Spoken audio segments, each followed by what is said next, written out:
80,000 pesos. Grabe. Lakas mag-sell. Kumikita ka na po sa barley juice and at the same time may pa-travel na sa report. Saan mo ito sinisend, ma'am? Ano po, sa page po, total screen ko lang. Sa page lang po ako every day. Sa mga marketplace po, hindi ko po kilala yung mga nabibenta. Nabibenta ko. Mga products po, may shop din po. Magandang hindi mo kilala ako. And maganda po kasi pag-establish ng po ng data sa tulong to.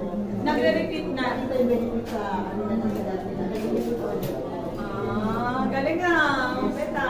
Ba't may mga keypads? Di ba kaninong keypads ka? Kayo naman. Kanino mo sinisell yan? Marketplace din. Tapos nagkakaroon na ng suki, no? Yes po. So once na may suki ka na, tuloy-tuloy na yun.